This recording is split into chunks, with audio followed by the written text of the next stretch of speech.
Hello and good day. That was a little bit after the ding there, that final oop, so I find out who you are, major discipline. In algebra, we'll be going over PO10 today, but first we're going back to PO9 because I scrolled too quickly and skipped this part entirely, kind of identifying what in an equation is a variable, the coefficient, and the constant. We did talk about it, but I didn't write it down. So who can tell me what is a variable in an equation? What does it mean? What's a coefficient? What does it mean? What's a constant? What does it mean? James, where do you want to start? A variable is a letter that represents a number. Okay, it's an unknown value. It is 99% of the time a letter, but it could be a symbol or anything that just identifies an unknown value. But it's an unknown value. Okay? And in the context of what we were doing yesterday, it's what changed, right? First, with this rainforest charity thing, we tested 6 months, then we changed it to 8 months, then we changed it to 2 years, right? So it's an unknown value that can change. Sometimes we use a variable to predict things, okay? Such as we did here. Sometimes we solve for a variable, right? What value for the variable makes this equation true? That's what you also did on the back side or the second page here. I gave you an equation with a variable and you solved for it, right? But the variable is an unknown value, that letter that is in the equation. What does the coefficient do? What is the relationship between a coefficient and a variable? Yeah.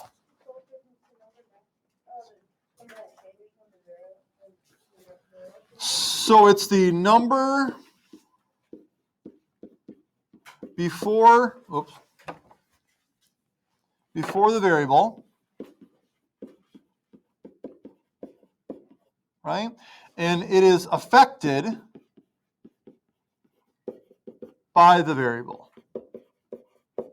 You know, how much money we gave this charity depended on how long we were contributing. Okay, how many hairs I lost on my head depended on how much time had passed.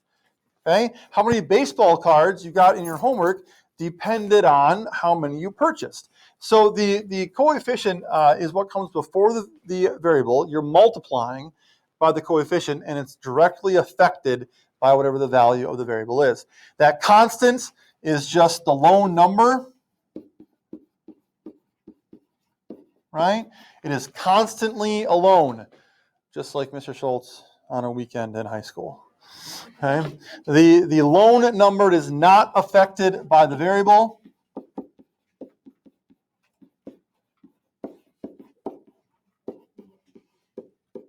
It's that $20 that you gave up front.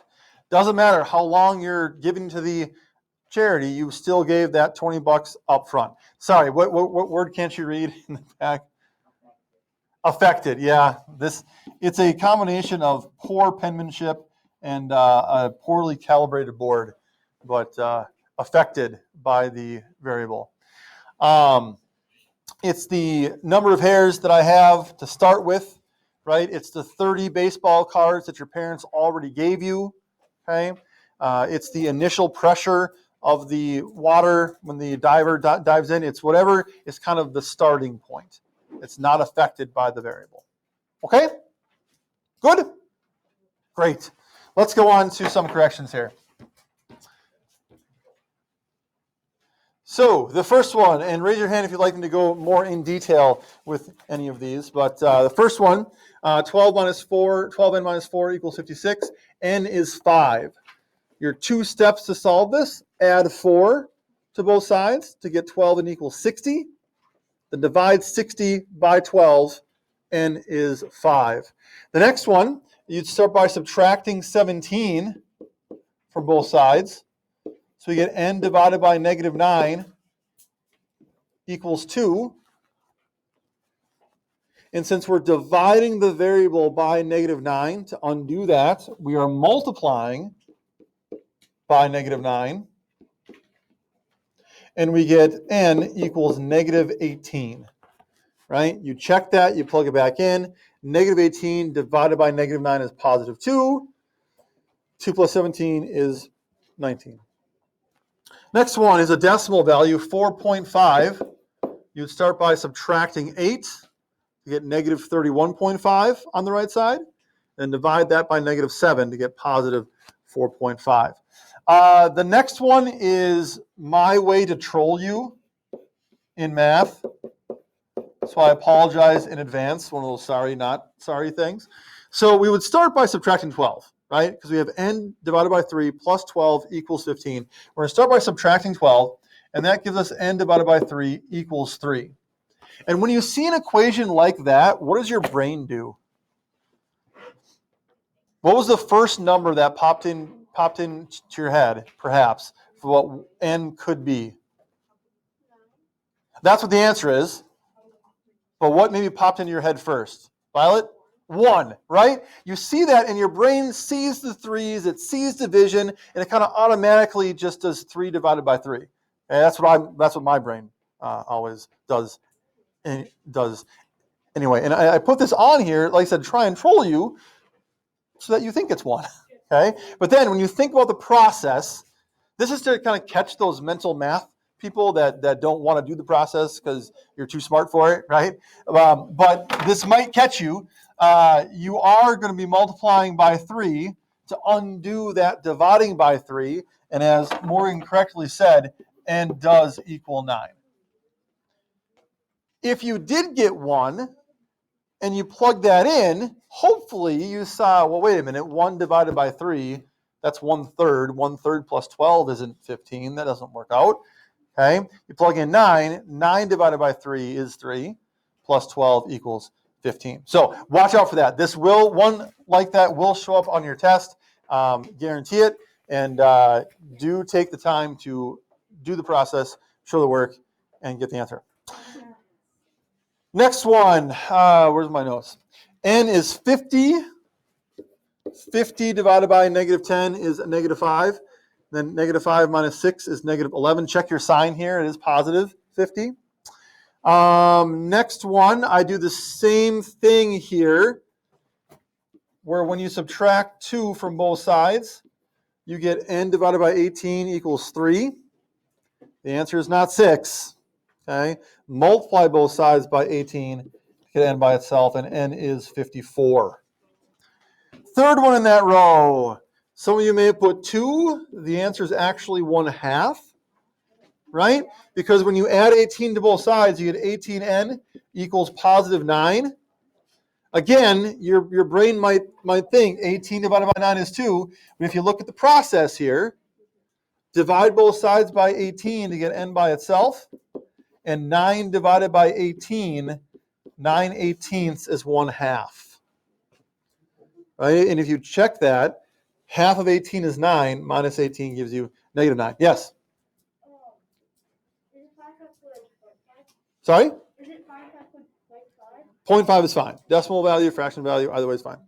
And the last one with big numbers, 99 is your value for n. 99 is your value for n. If you didn't get that, check your math with the subtraction of 61 here. If you got something in the 1300s for that, you went the wrong direction, right? It's a negative 1424 minus 61. It should be negative 1485 is what you get from that, negative 1485. So if you got the wrong answer, that's the place to look. Make sure you went the right direction in your subtraction. And that's back to PO3, right? Knowing which direction to go. Questions on those 8? Okay. The word problems down below, I'm realizing I can't spend so much time yapping, correcting the homework and getting to the lesson today. So you were just starting to collect baseball cards and already have 30. We already talked about that's our constant, right? That's what you start with. You go to a trading store with 3 of your friends with the agreement that however many cards the group gets, you'll divide them evenly among the 4 of you. What expression is going to represent the total number of cards in your collection after you go to the store and, yeah, Blake?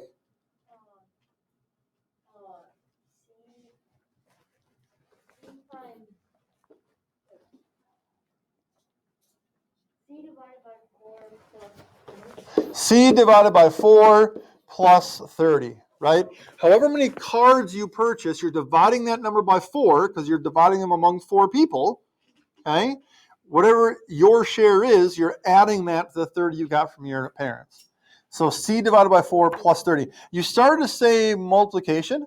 How could you write this expression using multiplication instead of division? Peter? 3f plus 30. Sorry? 3f plus 30. No, we don't want 3 here. Not 3 times F or 3 times C, because that would be saying that however many cards you purchase, you're multiplying that number by 3 and then adding 30. That's not what's happening. We are dividing here. There's another way to write division as multiplication. That would be alternative to C divided by 4. Thomas? 1/4 of C. Yeah. Dividing C by 4 is the same as taking 1/4 of whatever C is. So 1/4 C plus 30 or C divided by 4 plus 30. Either way is fine. Okay. 40 cards. If you buy 40 cards, 40 divided by 4 is 10 plus 30. You got 40. 96 cards divided by 4 is 24 plus 30 is a total of 54 cards in your collection. And 224 divided by 4 is 56 plus 30 cards from your parents. You have a total of 86. Yes? Is it fine if you do the equations flipped around, like 30 plus? Yes. That's okay too. She asked if it's fine if you reverse these to 30 plus C divided by 4. Yes, it is. As a scuba diver descends into deeper water, the pressure of the water on the diver's body steadily increases. So the deeper you go, the more pressure is put upon you. The pressure at the surface of the water is 2,117 pounds per square foot. The pressure increases at a rate of 64 pounds per square foot for each foot the diver descends. I don't know if that's accurate or not. I just made those numbers up. Maybe it's true. I don't really know. But what expression did you come up with here, Joey? 64 times P plus 2,117. Right. The 2117 is your constant because that's where you're starting. That's the surface of the water. Okay? That's not going to be affected. You're still adding that on. That pressure is still on you regardless of how deep you go. 64 pounds per square foot. The deeper you go, it'll increase at that rate. So 10 feet, you should have gotten 2,757. 25 feet down is 3,717. And 150 feet is 11,717 pounds per square foot of pressure. Questions on PO9? If you thought of something today that you don't want to ask right now, what can you do instead? Put it in tonight's Google form. I'm not going to check the PO9 Google form anymore. Put it in tonight's Google form to say, actually, back in PO9, okay? So put it in tonight's Google question form. But on we go to PO10, part 1. Okay? The points of the pretest that you had on Tuesday was so that I could see your familiarity with some of these concepts, particularly in PO10. Because like I told you, PO10, boys, it pretty much summarizes like 3 or 4 objectives from pre-algebra. Okay? And it's solving multi-step equations. We learned yesterday that two-step equations are called two-step because there's 2 steps to solve them, right?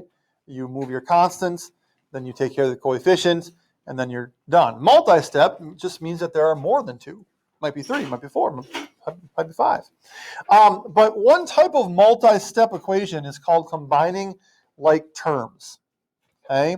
And the goal here is to simplify to a 2-step equation by, I'm going to write up here, by combining variable terms and constants. Okay? The goal is to simplify to a 2-step equation. That's why knowing how to solve a 2-step equation is so important, because once you get there, then you should be in your comfort zone. right? Whatever equation is given to you originally, if you can write it as a two-step equation, now you're in business. Because you have a constant, you have a coefficient, you're done, right? But simplify it to a two-step equation by combining variable terms and constants. So let's look at the first one here. 9x minus 4x plus 3 is 43. Are there any variable terms that I can combine here? Caleb? 9x and negative 4x. What does that combine to be? Caleb, go ahead. 5x, right? I've got 9x's, whatever x is, 9x's, I subtract 4, now I have 5x's. And lo and behold, there's my two-step. Okay? Combining like terms is kind of a lot like fractions in the sense that in order to add and subtract fractions, they have to have that common denominator, right? In order to combine like terms, they have to have a common variable. We can't combine 5x plus 3 to get 8x because that 3 doesn't have an x, right? That's like two unlike denominators. We can't combine them, okay? At least the way that they're written. So 5x plus 3 equals 40. It's just a simpler way to write 9x minus 4x. Do you have that relative, usually probably an aunt, that whenever she tells a story, just it goes on and on. And she throws in details that really just don't apply at all. Do you have that relative? Do you have someone in mind? Yes. I've got one. But anyway, it's just like, okay, just get to the point. You have 9x's, you subtracted 4. Just tell me you have 5x's. Just simplify it, please. Let me go home. Okay? That's kind of what we're doing here. Right? What would you do to solve that equation then? 5x plus 3 equals 43. What would your first step be? This is back to PO9 now.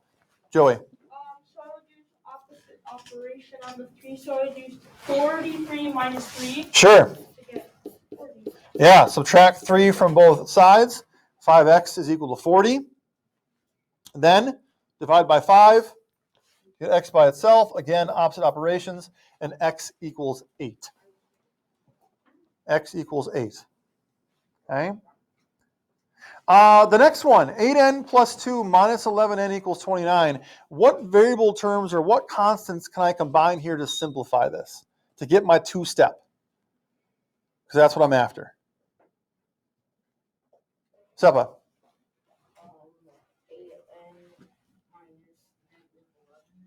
Now, the way that you said that, I want you to be careful. It's not minus negative 11n. Okay, because there is only one subtraction sign there. Yes, it belongs to the 11, but you would read that as 8n minus 11n.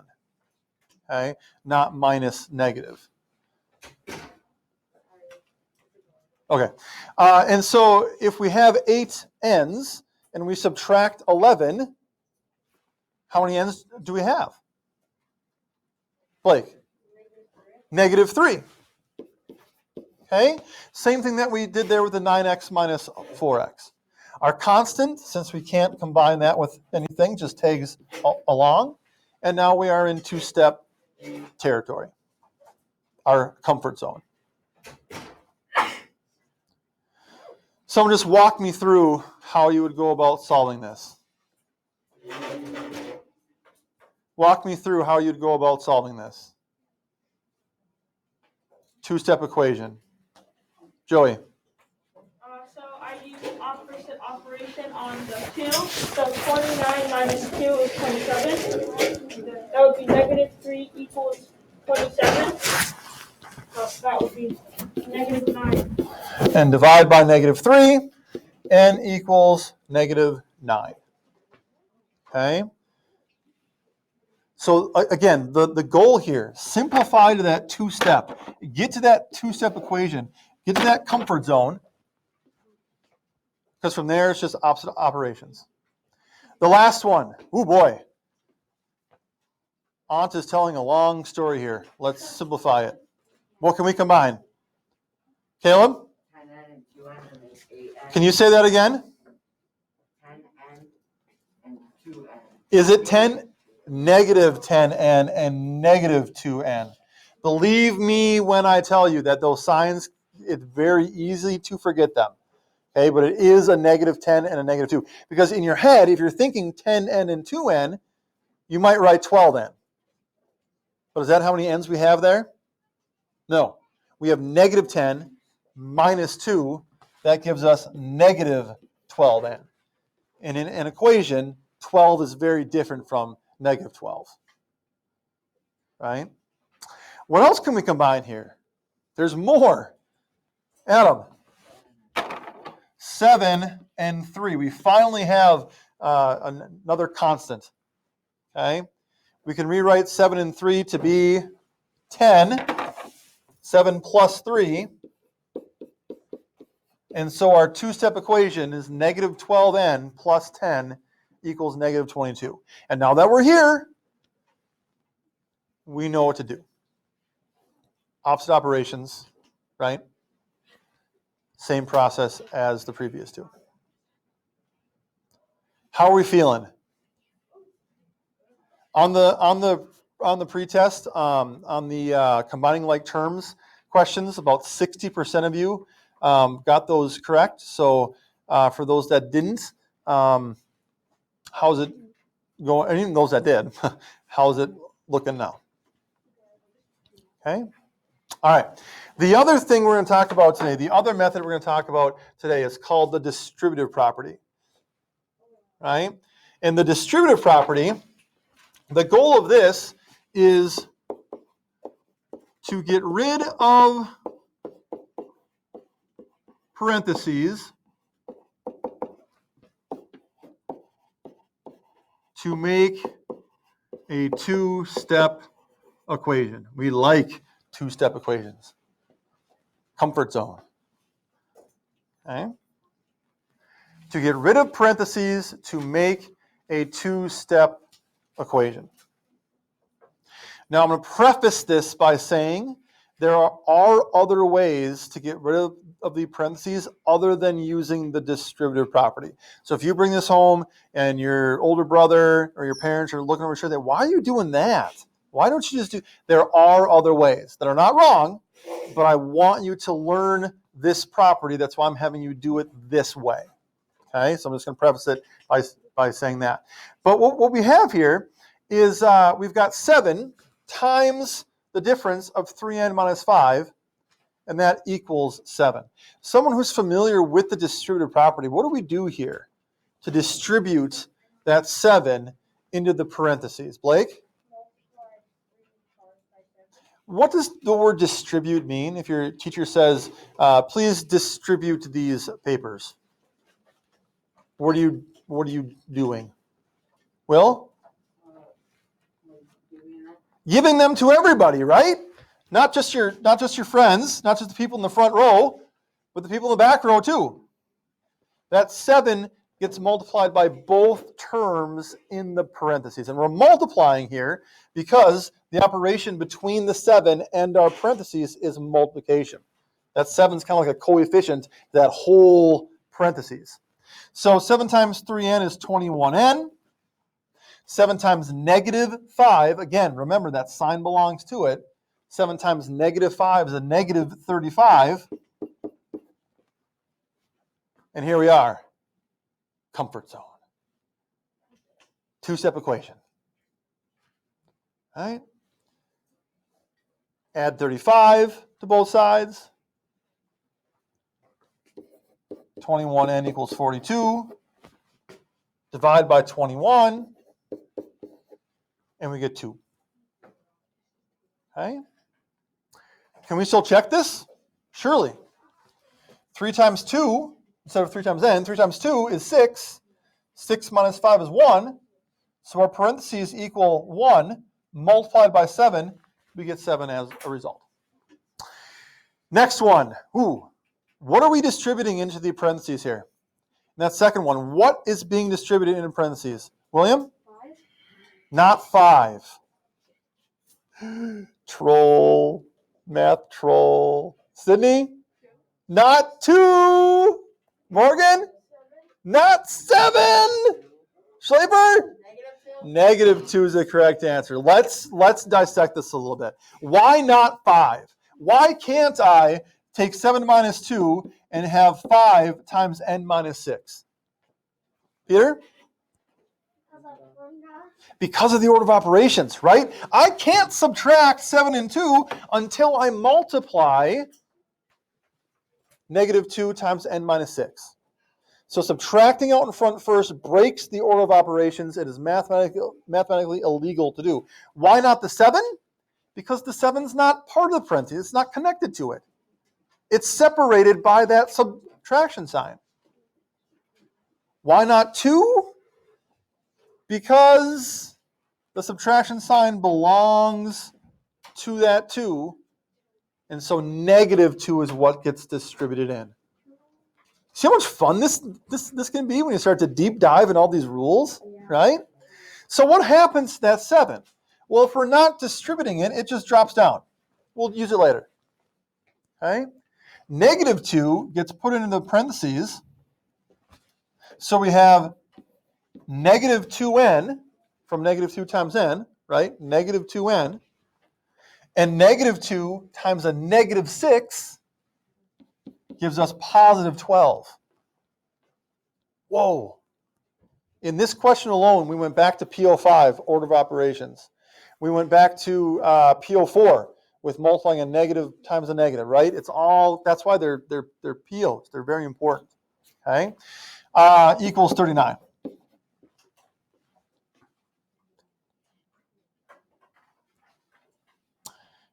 We're not in our comfort zone yet. How do we get there? James? Which are? 7 plus 12 minus 2n. Okay, so negative 2n, positive 7 and positive 12 give us positive 19. Negative 2n plus 19 equals 39. James originally said 19 minus 2n. Are those the same?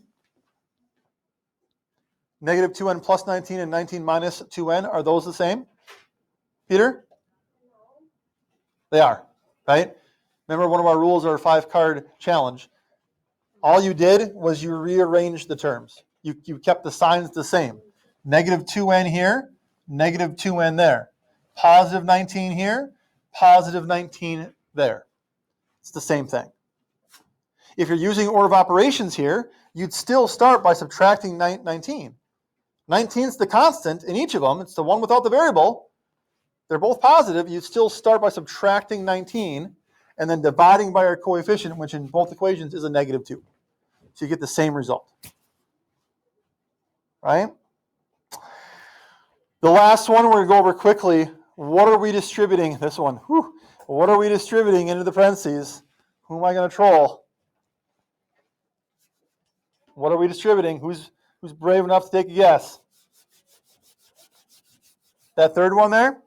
What's being distributed into the parentheses? Peter? 3t. No, not 3t. 3t is not being multiplied by the parentheses because of that subtraction sign. So what are we distributing in, William? Not the t. The t and the 3 are connected. We have to multiply those before we do any subtraction because of order of operations. Joey? Ah, you got me, Joey. What number is written here, even though it's not written? What number is there? A negative 1, right? Negative 1. So that 3t just drops down. Negative 1 is being put in the parentheses. Negative 1 times 8 is a negative 8. Negative 1 times a negative 2t is...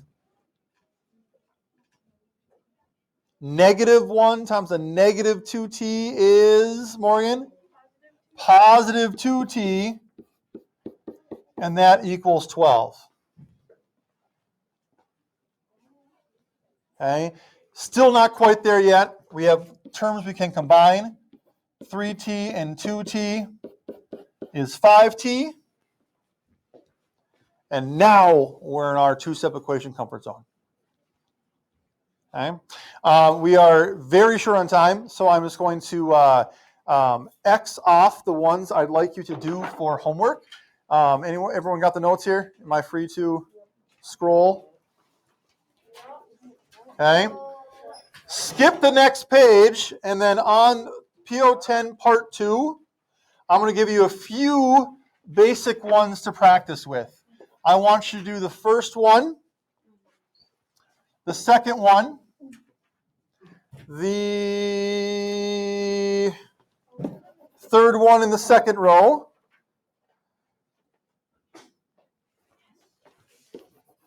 the third one in the third row, so those 4. I'm going to scroll down here, so get those 4 marked off. Okay? And then, pen down. I know. And then in the last row, I want you to do this one, and this one. So all 3 in the last row. So you have 7 total to do. 7 total to do. This actually isn't due until Monday because tomorrow is the retake day, so you've got the weekend to do it. Schleifer, get them from a friend. We got to go on. All right, that's how I math, folks. Don't forget to like and subscribe.